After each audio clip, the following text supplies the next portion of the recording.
एक बार भगवान के सेवक ने भगवान से कहा, आप सारा दिन मूर्ति बनकर खड़े रहते हैं, आज आपकी जगह मैं आपका रूप धारण कर लूंगा और आप आराम से घूम आओ। भगवान ने भी सेवक की बात मान ली, लेकिन भगवान ने शर्त रखी कि जो भी प्रार्थना करने आए उन्हें केवल सुनना और कुछ नहीं कहना। सेवक ने शर्त स्वीकार कर ली और योजना के अनुसार सेवक भगवान की जगह मूर्ति बनकर खड़ा हो गया। पहला व्यक्ति जो मंदिर में आया वह एक व्यापारी था। उसने भगवान से कहा, भगवान, मैंने नया कारखाना खोला है, कृपया उसे सफल बनाइए। व्यापारी माथा टेकता है और तभी उसका बटुआ गिर जाता है। वह बटुआ गिराकर बिना देखे चला जाता है। सेवक बेचैन हो जाता है और सोचता है कि व्यापारी को बता दे कि उसका बटुआ गिर गया है, लेकिन भगवान की शर्तों के अनुसार वह कुछ नहीं कहता। कुछ समय बाद एक गरीब आदमी आता है और भगवान से कहता है, भगवान, घर में खाने के लिए कुछ नहीं है, कृपया हमारी मदद करें। भगवान के सामने बटुआ पड़ा होता है।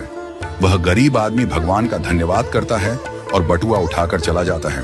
फिर एक नाविक आता है और कहता है, भगवान, मैं 15 दिनों के लिए समुद्र की यात्रा पर जा रहा हूं, कृपया मेरी यात्रा में कोई समस्या ना हो। ठीक उसी समय व्यापारी पुलिस के साथ आता है और कहता है, यह नाविक मेरा बटुआ चुराकर भागा है। पुलिस नाविक को पकड़ कर ले जाती है। इस बीच सेवक बोल पड़ता है, बटुआ गरीब आदमी ने चुराया है। इसके बाद गरीब आदमी को पकड़कर जेल भेज दिया जाता है। रात को भगवान लौटते हैं और सेवक खुशी खुशी पूरा किस्सा सुनाता है। भगवान मुस्कुराते हुए कहते हैं, तुमने किसी का भला नहीं किया बल्कि सब कुछ बिगाड़ दिया। वे आगे कहते हैं, व्यापारी का बटुआ गिरना कोई बड़ा नुकसान नहीं था, वह गलत धंधा करता है, और अगर उसका बटुआ गरीब आदमी को मिल जाता तो उसके बच्चों को भोजन मिलता और उसकी परेशानियां दूर हो जाती।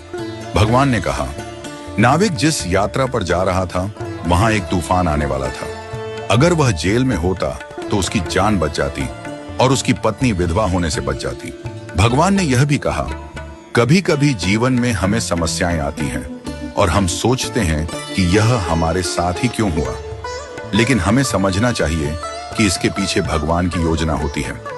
भगवान ने हमें यह सिखाया कि जो भी होता है वह हमेशा अच्छे के लिए होता है, भले ही हमें वह समझ में ना आए। इस कहानी से यह शिक्षा मिलती है कि हमें भगवान पर विश्वास रखना चाहिए और जो भी घटनाएं घटित होती हैं उन्हें अच्छे के लिए मानकर स्वीकार करना चाहिए।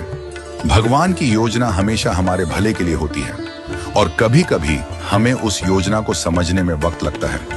हमें हमेशा यह मानकर चलना चाहिए कि जो भी होता है वह हमारे भले के लिए ही होता है और हमें उसमें भगवान की मर्जी को स्वीकार करना चाहिए।